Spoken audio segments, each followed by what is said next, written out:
Hare Krishna, Krishna Krishna, Hare Hare, Hare Ram, Ram Ram, Hare Hare. Okay. Okay, let's do the quick Mangalacharan. Om Namo Bhagavate Vasudevaya. Om Namo Bhagavate Vasudevaya. Om Namo Bhagavate Vasudevaya.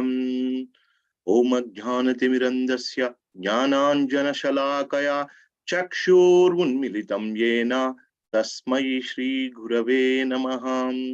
Namo Vishnu Padaya Krishna Preshtaya Bhutale Srimate Bhakti Vedanta Swaminiti Namine. Namaste Saraswati Deve Gauravani Pracharine Nirvishesha Shunyavadhi Prachatya Deshatarine.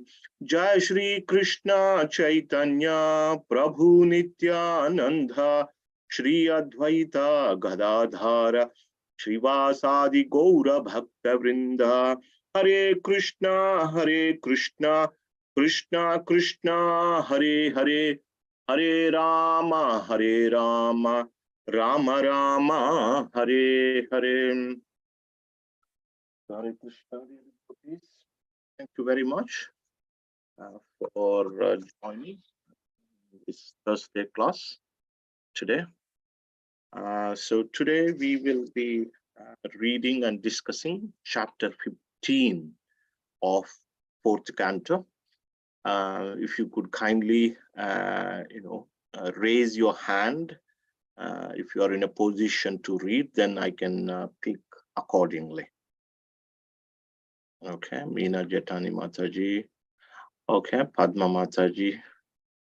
Okay, so no problem, two of you. So let's begin with Meena Mataji first. Let me share the screen and we'll do. Okay, we got one more. Okay, right, Prema Bhakti. That's fine. That's fine. Okay, chapter 15. Mataji, if you can kindly read the first 10 verses of this chapter, that would be great. Thank you. Okay, Prabhuji. Thank you. Hare Krishna. Chapter 15, King Prithu's appearance and coronation. Text 1. Translation. The great sage Maitreya continued. My dear Vidura, thus the Brahmanas and the great sages again churned the two arms of King Vena's dead body. As a result, a male and female couple came out of his arms. Text 2. The great sages were highly learned in Vedic knowledge. When they saw the male and female born of the arms of Vena's body, they were very pleased, for they could understand that the couple was an expansion of a plenary portion of Vishnu, the Supreme Personality of Godhead. Text 3. The great sages said, the male is a plenary expansion of the power of Lord Vishnu, who maintains the entire universe, and the female is a plenary expansion of the goddess of fortune, who is never separated from the Lord. Text 4. Of the two, the male will be able to expand his reputation throughout the world. His name will be Prithu. Indeed, he will be the first among kings. Text 5. The female has such beautiful teeth and beautiful qualities that she will actually beautify the ornaments she wears. Her name will be Archi. In the future, she will accept King Prithu as her husband. Text 6. In the form of King Prithu, the Supreme Personality of Godhead has appeared through a part of his potency to protect the people of the world. The goddess of fortune is the constant companion of the Lord, and therefore she has incarnated partially as Archi to become King Prithu's queen. Text 7. The great sage Maitreya continued. My dear Viduraji, at that time, all the Brahmanas highly praised and glorified King Prithu, and the best singers of Gandharva Loka chanted his glories. The inhabitants of Siddhaloka showered flowers, and the beautiful women in the heavenly planets danced in ecstasy. Text 8. Conchas, bugles, drums, and kettle drums vibrated in outer space. Great sages, forefathers, and personalities from the heavenly planets all came to Earth from various planetary systems. Text 9 and 10. Lord Brahma, the master of the entire universe, arrived there accompanied by all the demigods and their chiefs. Seeing the lines of Lord Vishnu's palm on King Prithu's right hand and impressions of lotus flowers on the soles of his feet, Lord Brahma could understand that King Prithu was a partial representation of the Supreme Personality of Godhead. One whose palm bears the sign of a disc as well as other such lines should be considered a partial representation or incarnation of the Supreme Lord. Hare Krishna. Thank you very much, Mataji. Hare. Okay, so this particular chapter is entitled The Appearance and Coronation of King Prithu. So in the previous chapter, we had seen that there's a background. Okay, Shankar Prabhu, let me mute. Okay. So in the previous chapter, we had discussed that King Vena was enthroned after King Anga's departure to the forest. However, he was very puffed up and actually, asked everyone to stop worshipping any demigods or Lord Vishnu, and asked all the sages and brahmanas to stop performing any kind of sacrifice. And instead, he asked all the sages to worship him, thinking that he himself to be God. The sages decided to kill him just by saying kill him with high sounded words. So after King Vena was killed, just by the words, by uttering the words, Mother Sunita, the mother of King Vena, preserved the body of King Vena in the oil, in the preservative. So later, the sages, had seen there were so many rogues and thieves in the kingdom. It was in disorder because there was no ruler in the in the kingdom. So then they decided to actually churn the body of King Vena, and so they have this technique. We discussed in the previous chapter that of course King Vena is product of Sunita, who is coming in the line of irreligion, and King Anga is coming from the line of pure devotees from Dhruva Maharaj. So by churning, they extracted the bad quality that was coming down from the irreligion side, Sunita mother side. And that bad quality manifested in the form of a dwarf named Bahuka, who became the father of Nishada race. And he went to the forest. So after eliminating the bad quality, irreligion, from the body of King Vena, then the sages, they had a wonderful technique. From the dead body they can produce living beings.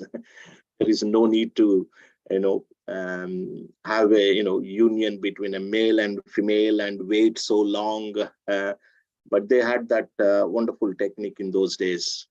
So after that, they churned the two arms of King Vena. So now, through the churning process, there appeared two personalities, male and female. Very beautiful. So the male is known as Prutu and female is known as Archi. So the sages could understand that these two personalities, male and female, are actually partial representations of Lord Vishnu and Mother Lakshmi. So they had this wonderful ability. See, from King Vena's dead body, they could produce Lord Vishnu's incarnation and Mother Lakshmi's incarnation. So they are partial incarnations. In English, we call it empowered incarnations. Empowered means they are not full, but they are partial, just like Narada Muni. Narada Muni is also one of the incarnation, one of the avatar of Lord. If you read the first canto of Srimad Bhagavatam, that's been a long time ago we studied. So there were 24 incarnations mentioned in the third chapter of Srimad Bhagavatam. And one of them was Narada. Narada is also partial incarnation, empowered incarnation. So King Prutu is known as Shakti. In Sanskrit, it is called Shakti Avesha avatar. Shakti Avesha means a particular potency is invested. Lord's potency is invested in that living being. Yes. So in King Prutu, the administrative ability of Lord Vishnu is invested. So that means he will be a great ruler. He will be the number one among the kings. That ruling power of Lord Vishnu had been invested in Prutu. And Mother Archi, she's extremely beautiful. She need not to put any makeup, any ornaments, need not to go to any any body shop or any other shops. She was extremely beautiful, and it is described here she was able to beautify the ornaments. So we have to wear some ornaments, to look beautiful. Maybe a little bit of lipstick or makeup or necklace or different hairstyle, etc. Maybe you go to dentist, fix your teeth for a good smile, etc., etc. I think the Mother Archi's teeth were looking very beautiful. So she had very natural beauty. So sages could understand it, and although they are born from the dead body of King Vena, they are eternal couple, like Lord Vishnu and Mother Lakshmi. They are eternal couple, and they did not appear like a child. Okay, they did not appear because they had emergency. There was no ruler. Yes, they need someone to be enthroned immediately. So they were born as youthful, full adults. So that way, so there is no need to give potty training or nappy training, etc. So directly, they appeared as youthful. and they are inseparable always. Like, Prabhupada gives in the purports one important point. We in some traditions they worship only Mother Lakshmi for wealth. Yes, only Mother Lakshmi, ignoring Lord Narayan, Lord Vishnu. Prabhupada gives a wonderful statement in the purports that Ravan also wanted only Sita. He did not want Ram. Yes, he didn't want Ram. Only he want to enjoy Mother Sita without Ram, and he got killed. So Prabhupada tells that don't do that. Don't become a follower of Ravan. Just only worship Lakshmi, ignoring Vishnu. And whatever you want, worship both of them. And if you have wealth, wealth is a representation of Mother Lakshmi. Yes, you should use in the service of Vishnu. Yes, if you have wealth, that is representation of Mother Lakshmi, should be used in the service of Lord Vishnu. Okay, so that is the little background and what happened at the time of their appearance.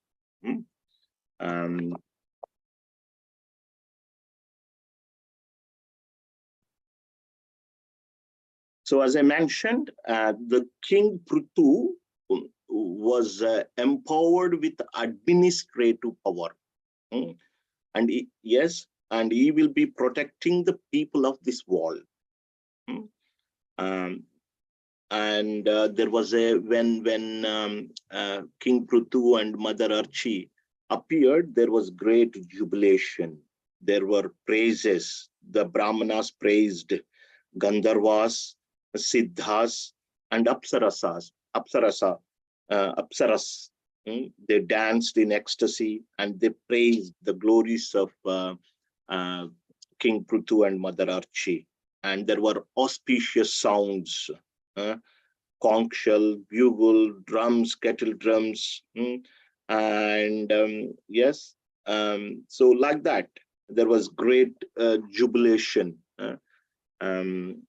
upon the birth of, upon the appearance of King Prithu and Mother Archie. And Lord Brahma came there, just see. So Lord Brahma, along with the demigods, he came there, and he looked at the palms of King Prithu, and there were marks on the palms and on the foot. So lotus feet, there were marks. Based on that, Lord Brahma could recognize that King Prithu was a partial incarnation of Lord Vishnu. Prabhupada makes a wonderful point here that, if someone is claiming God, if someone is claiming they are Supreme Lord, then they should be able to demonstrate these marks on their body. It's not just like, calling themselves to be the Supreme, but there are no actual marks or identification on their body. So Prabhupada mentions that point. Before accepting, if we want to accept someone, before accepting someone as incarnation of God, one should verify his identity according to the symptoms mentioned in the Shastras. So we should not simply, someone claims themselves to be God, we should not just become a follower. No, we should check.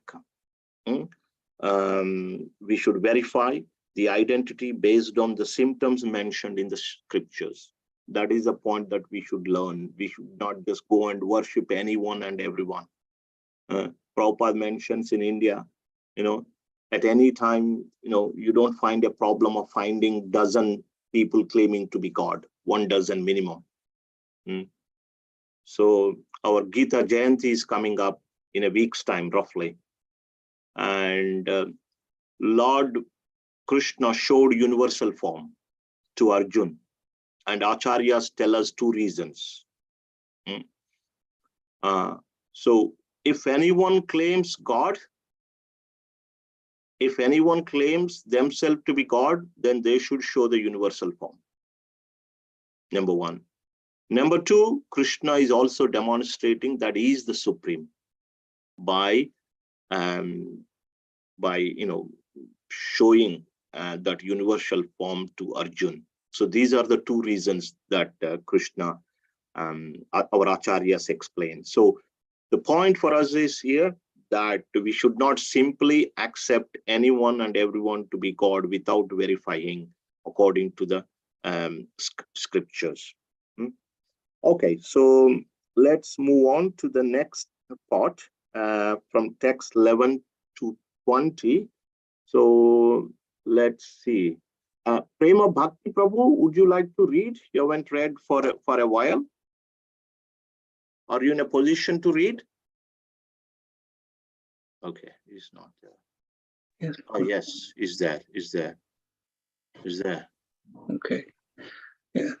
Text 11. The learned Brahmins who were very attached to the Vedic ritualistic ceremonies then arranged for the king's coronation. People from all directions collected all the different paraphernalia for the ceremony. Thus, everything was complete.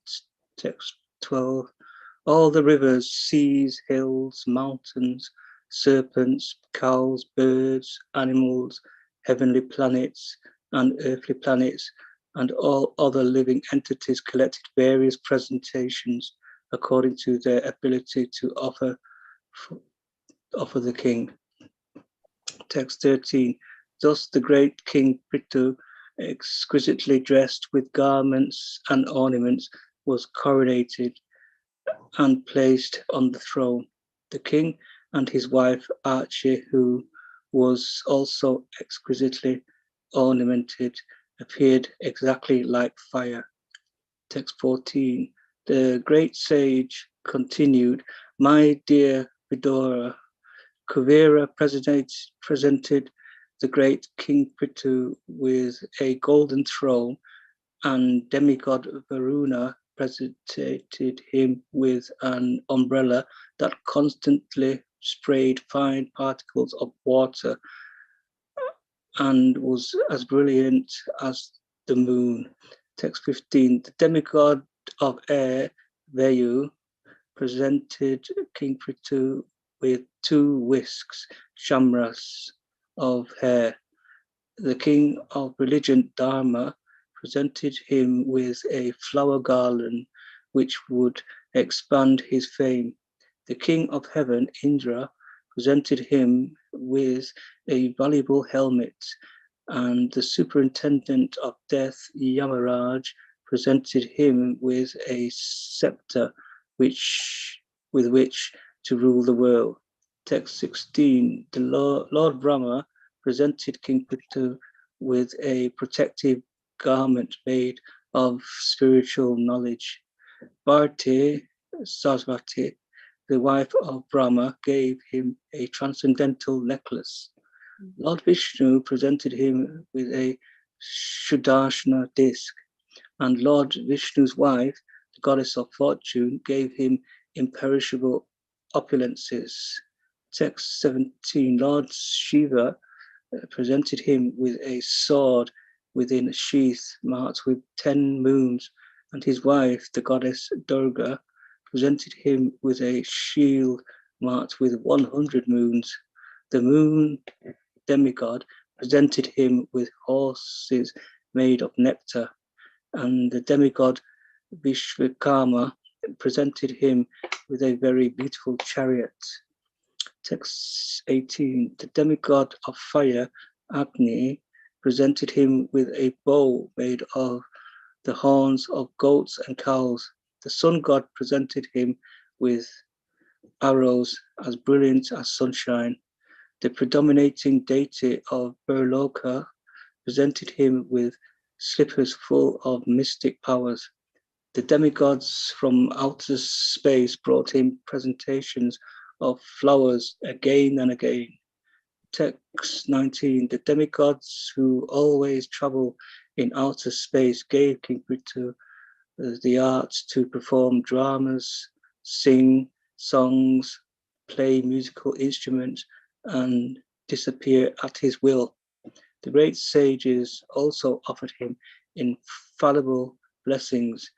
The ocean offered him a conch shell produced from the ocean.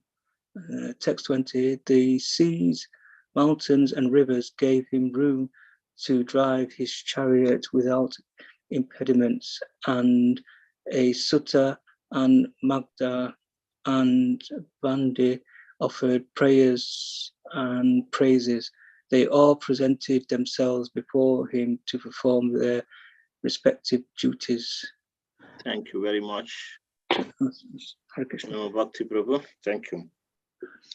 So now the sages, they became so happy to see King Prithu along with Mother Archie, and then they decided to coronate Prithu, and they collected and required paraphernalia for his coronation. He was dressed very nicely, so they were looking brilliant, very they mentioned like they're looking like exactly like a fire, very effulgent. So, and during that coronation time, various demigods, the administrators of this universe, they came with their presentations. So it is mentioned here, which administrator gave what presentation. Kuvera gifted golden royal throne. Varuna, umbrella. This umbrella is a very special umbrella. It sprays fine water particles, like air conditioner. You can say that air conditioner. So in the summer, it gives, it produces fine droplets. In the winter, probably, it provides some heat as well. And there is no need to worry about the energy prices.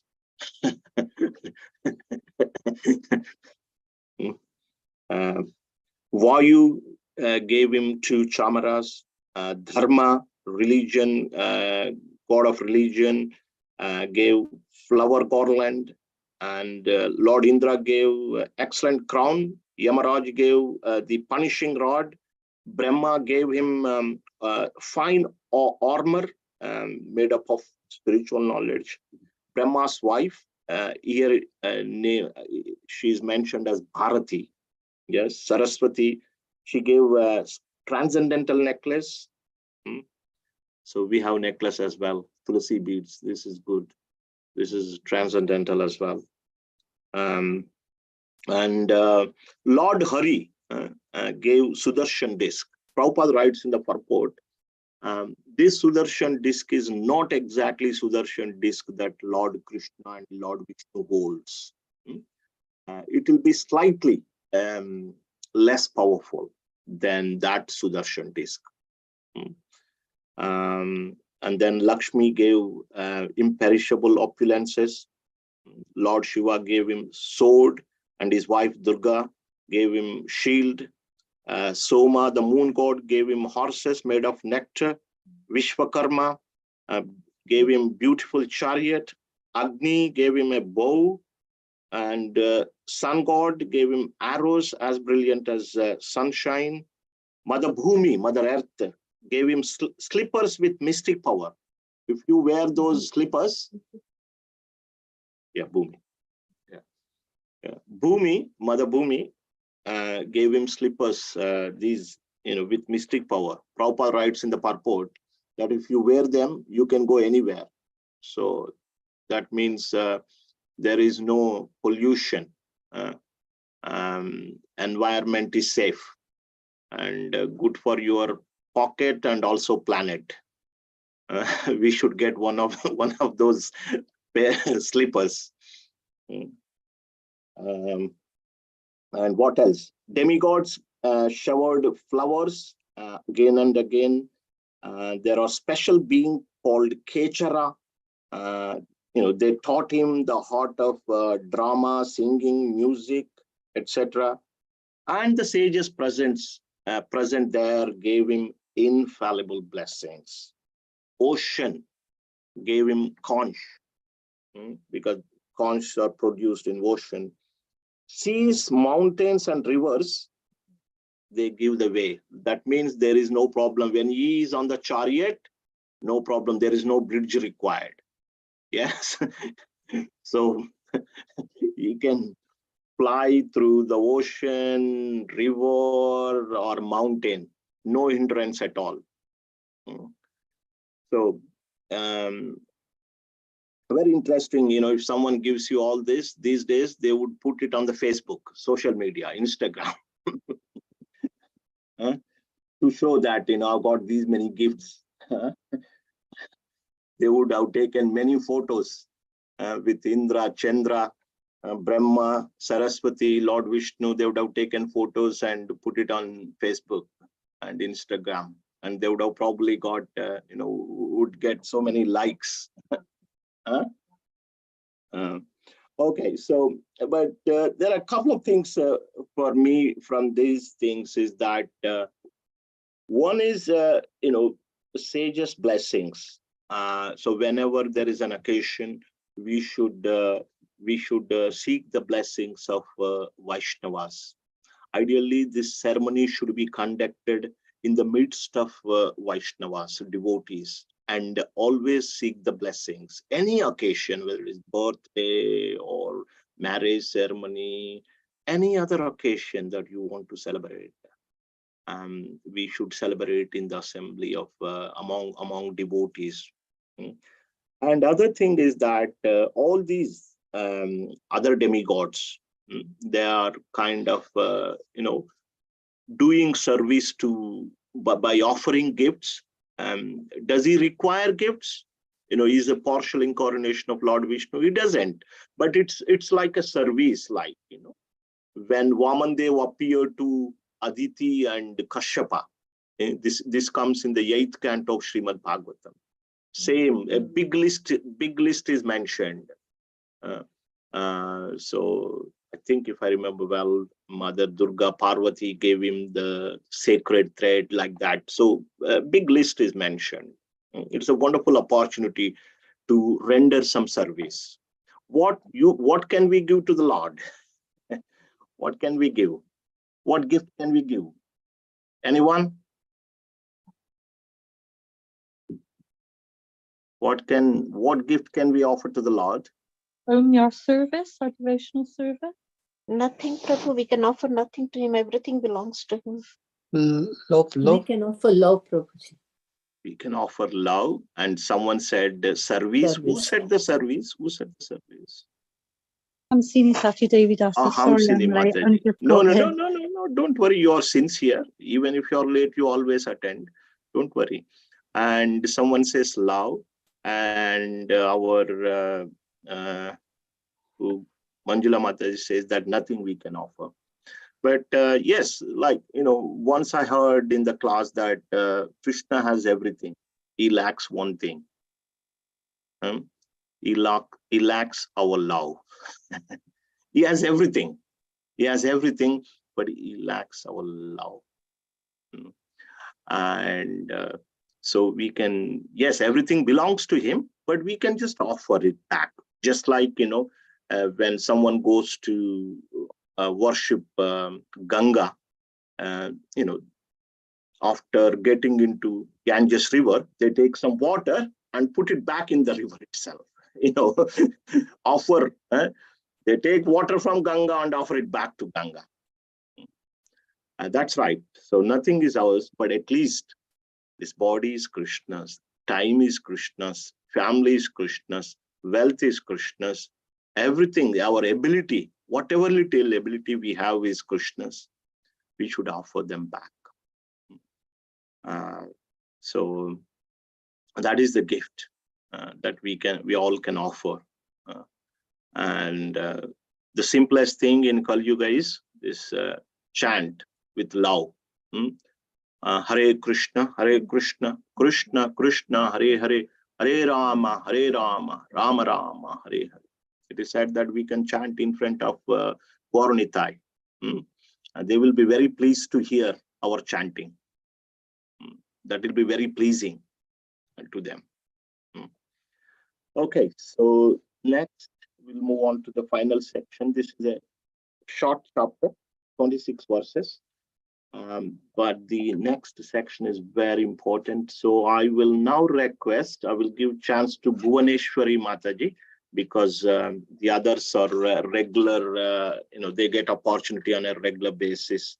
Let me see, someone put it in the, yes, Padma Mataji, yes, ourselves we can offer. True, thank you. Okay, so Bhuvaneshwari Radha Mataji. Thank you, Prabhuji. You got only 6 verses, but these are gems. Text 20. 21, please. 21. Yeah. Text 21. Thus, when the greatly powerful King Prithu, the son of Vena, saw the professionals before him to congratulate them, he smiled. And with the gravity of the vibrating sounds of clouds, he spoke as follows. Text 22. King Prithu said, O gentle Sutta, Magadha, and other devotee offering prayers, the qualities of which you have spoken are not distinct in me. Why then should you praise me for all these qualities when I do not shelter these speeches? I do not wish for these words meant for me to go in vain, but it is better that they be offered to someone else. Text 23. O gentle reciters, offer such prayers in due course of time when the qualities of which you have spoken actually manifest themselves in me. The gentle who offer prayers to the Supreme Personality of Godhead do not attribute such qualities to a human being who does not actually have them. Text 24. How could an intelligent man competent enough to possess such exalted qualities allow his followers to praise him if he did not actually have them? Praising a man by saying that if he were educated, he might have become a great scholar or great personality is nothing but a process of cheating. A foolish person who agrees to accept such praise does not know that such words simply insult him. Text 25. As a person with a sense of honor and magnanimity does not like to hear about his abominable actions, a person who is very famous and powerful does not like to hear himself praised. Text 26. King Prithu continued, my dear devotees, headed by the Sutta, just now I am not very famous for my personal activities because I have not done anything praiseworthy you could glorify. Therefore, how could I engage you in praising my activities exactly like children? Thank you, Prabhuji. Hare Krishna. Hare Krishna. So this section, we can do a seminar on this one sometime about praises. Okay. So there were professional praisers, professional reciters, who offer prayers. So they were also present. So in Sanskrit, they were termed as a Sutta, Magadha, and Vandi. These are all different kinds of professional reciters. In English, we call them bird, something like that, birds. So while the coronation was taking place, they were praising King Prithu. And so immediately, this is what King Prithu had said. So this is a lesson that we should all learn. And I would say this is a very important section of this chapter. I humbly request, please do listen with attention. And so when they were praising King Prithu, he said, what did he say first? Smilingly, he spoke. Smilingly, he said, number one.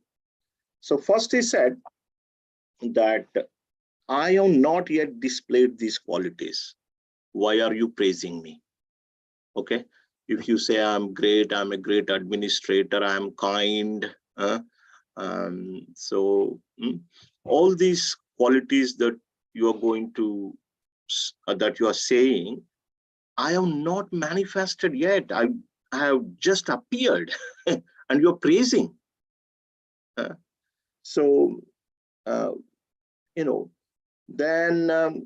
Then you may ask, like, what fault is there if we praise you? Like, you may ask. Yeah. See, you are saying something, but if I don't demonstrate that character, your words will go in vain, isn't it? Right? Agree? I have not demonstrated. Number one, you are glorifying, and if I don't demonstrate these qualities that you are saying, then your words will go in vain. And someone may say, oh, don't worry, all these qualities will manifest you in the future, isn't it? Now you are saying, but they will manifest these qualities in the future. Then King Prithu says, glorify me in the future only when they manifest. When someone praises us, we feel so happy. Even if the quality is not there, we feel so happy. Yes, natural. So we'll talk a little bit about that. Actually, appreciation and praise. When someone appreciates, we get motivated. But when someone praises for the things which we do not possess, we become puffed up. So in the administration, generally we should appreciate people. So if someone says that, yeah, King Prithu, they will manifest, these qualities will manifest in the future. Prithu will say, glorify me in the future when they manifest. That too, when I am not present. Okay, I have some good qualities, but if you want to praise me when I am not there, not in front of me. And also, people who are gentle and wise, they offer these prayers to Lord Vishnu. Here you see so many great personalities are present. Lord Hari is also there. Hari is also mentioned. He awarded Sudarshan. He presented Sudarshan disc. Yes, in the previous section we had seen. Brahma was there, Shiva was there. Those who are gentle, they actually offer these prayers to Lord Vishnu. So glorify Lord Vishnu. And say, and he also mentions that some people not having these qualities, they engage their fellow members in the praise. That is like an insult. It is like an insult. So basically, I'm not famous now, so, and don't praise me any longer. So this was his greatness. This was his humility. We know the famous verse from Shishtastakam, Chaitanya Mahaprabhu recites, Trunadapi sunichena tarorapi sahishnuna amaninamanadena kirtaniya sadahari. Trunadapi sunichena. Truna means a blade of grass, truna. Humbler than a blade of grass. Trunadapi sunichena. And then second point is tarorapi sahishnuna, as tolerant as a tree. What does it mean? Humbler than grass means what? Even if the grass, who cares the grass? Nobody values the grass. Yes. Nobody glorifies the piece of straw on the street. Just, walks over it. Who cares? Yeah. Humbler than, blade of grass or a straw on the street. And tolerant as tree. Tree means like, if you hit with a stone, it doesn't mind, it gives a fruit. Rain or what, even in the rain or during the summer, it doesn't create any problem, or just tolerates and gives shade, like that. So, and then third quality is amanina manadena. Amanina means without expecting any respect, and then manadena means giving respect. 4 qualities are mentioned in this verse. Okay, this is very high level. We are not at that level, but at least we should read, we should hear, then at least we know where we are, and we should also aspire for these good qualities, right? So humbler than blade of grass or a straw on the street, as tolerant as tree, and expect no respect from anyone, and in turn rather you offer respect. So sometime, I heard once, we are the other way. We expect respect and we offer no respect to others. We are, yes, but the devotee doesn't expect any respect. Rather, devotee offers respect. If in these conditions, in this situation, then one can chant the holy name of the Lord constant. So King Prithu, although is an empowered incarnation of Lord Vishnu, is a pure devotee of the Lord. Just like Narad is an empowered incarnation, is a pure devotee. Vyasdev, Vyas Bhagavan, is also empowered incarnation, is also devotee of the Lord. So King Prithu is a pure devotee of the Lord, and as a pure devotee is meek and humble. Although he had so many wonderful qualities, he doesn't want to be glorified. We don't, yes, this is it. Like, people do not have qualities, but they want to be glorified. Here, King Prithu is completely opposite. So he had wonderful qualities, yet he didn't like someone praising him. Okay, so the summary of the chapter. So after churning the body of the bar is set very high, definitely. We should always set the bar high. Yes, I think, if you go and read those purports, you will get even more nectar. The purports of the verses from 22 till 26. Prabhupada writes wonderful purports. The great people, they do not like to be glorified at all, do not want to be praised at all. But also, this is the weakness. Sometimes if we have a weakness that we are just like to be praised, we will be used by people. They just simply praise you, knowing you're weak. Yes, it's one of the weakness.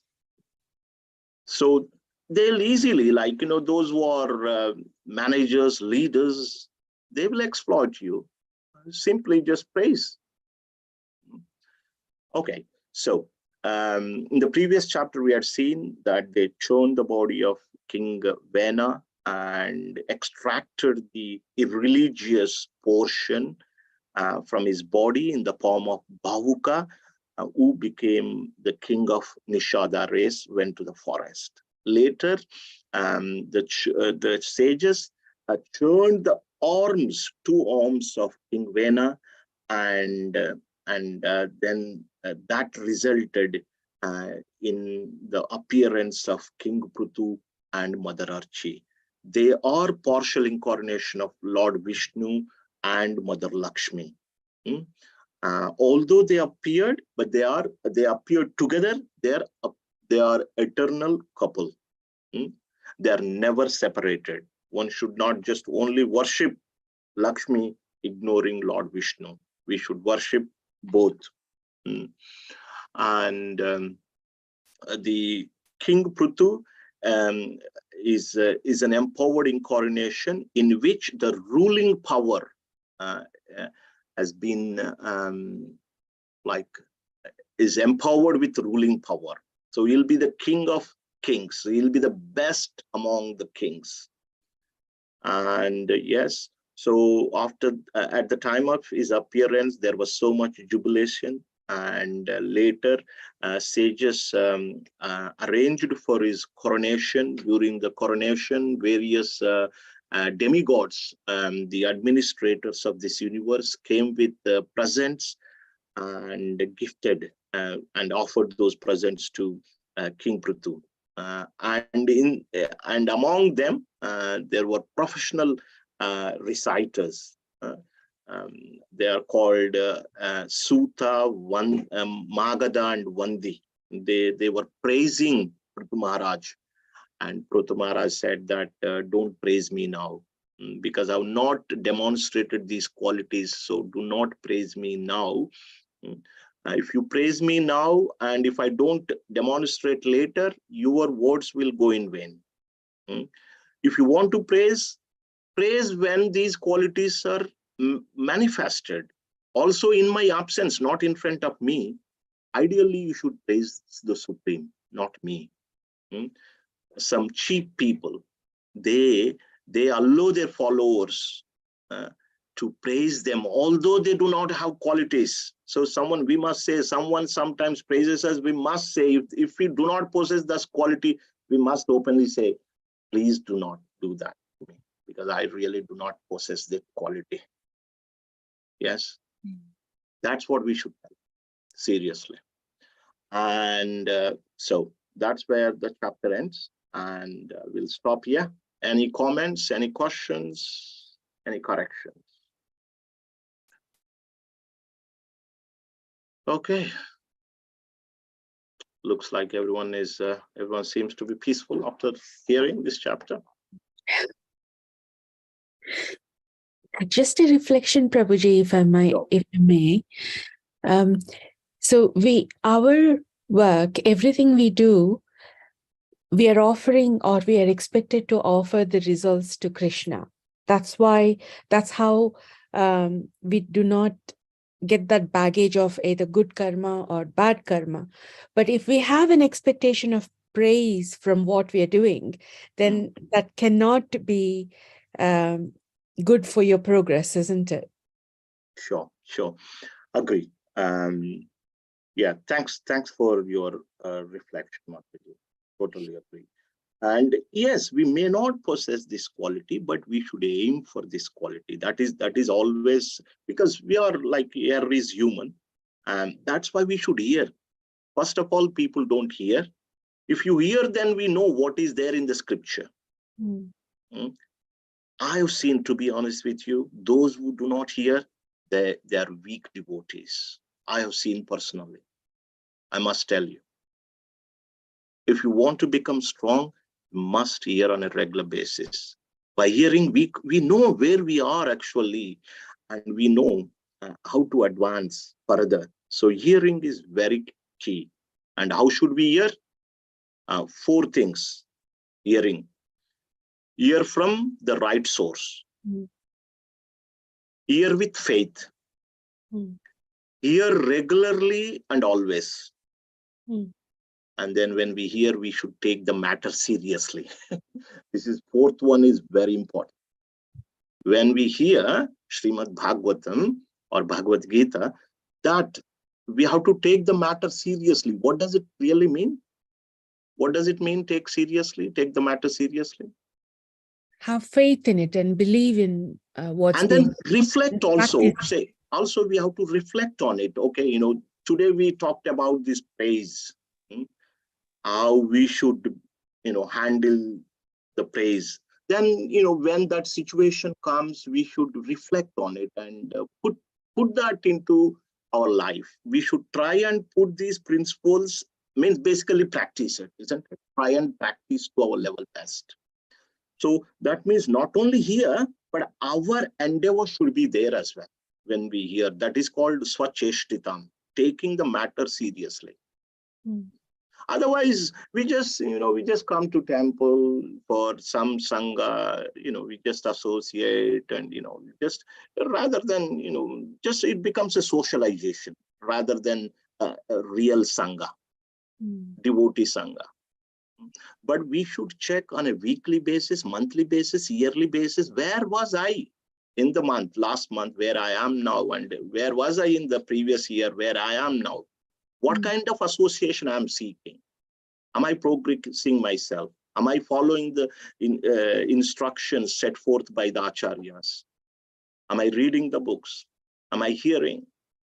So this is Swacheshtatam, taking the matter seriously. These four are very important. When we do these four, the Lord will enter into our heart and he cleanses all the dirt that has been accumulated for over the years, over number of lives.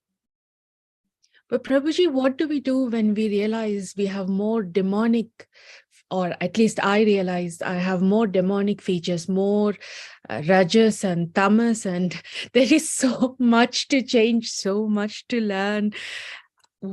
Obviously, we've taken so many births, and obviously this birth probably is not even enough to do it, but we have to carry on, isn't it? Yeah, that shows your humility and your sincerity. Krishna sees our sincerity. He doesn't see anything else. He knows, but we should be sincere in our endeavor. Yes, he knows that we have these problems, we have these qualities, but we should only try with full sincerity. That's it. And nothing else much, like, what can we do? Like, only medicine is hearing and chanting, and take as much association as possible. Basically engage in devotional service. That is called, Prabhupada calls it as a panacea. Have you heard this term, panacea? No, Prabhuji. Panacea means cure for all. Oh. So in India, there is a biotech company called Panacea Biotech. I don't know if you take their medicine, whether it's cure for all, but Srimad Bhagavatam is called Panacea, cure for all. So, yes, we are all, influenced by the modes, lower modes, tamogunas and rajoguna. That is the nature of this Kali Yuga. But what can we do? We have to be sincere in our endeavor and try our level best to practice devotion as given by Srila Prabhupada. Thank you, Prabhuji. Nityam Bhagavad Seva, when we hear on a regular basis, and all that unwanted thing that is there in the heart will be destroyed. It will take time, but there is no other means. There is no quick overnight solution. We have to be patient. Patience is very much required. This Bhagavatam we started. How long ago we started? Long time ago. Patience is required to maintain this on a regular basis. To hear, come here, to hear, requires patience. That steadfastness should be there. Okay, so it's 8 o'clock. Thank you so much for kindly giving your wonderful association. I'm very grateful to all of you for your continued attendance and showing a great enthusiasm on these Srimad Bhagavatam classes. Without you all, I would not be able to, read Srimad Bhagavatam like this. So thank you for helping me all. Hare Krishna. Srila Prabhupada ki jai. Grandaraj Srimad Bhagavatam ki jai. Nitai Gaura Premanandi. Hari Hari. Hari Hari Bo. Thank you, Prabhuji. Thank you all. Thank you so Hare much. Krishna.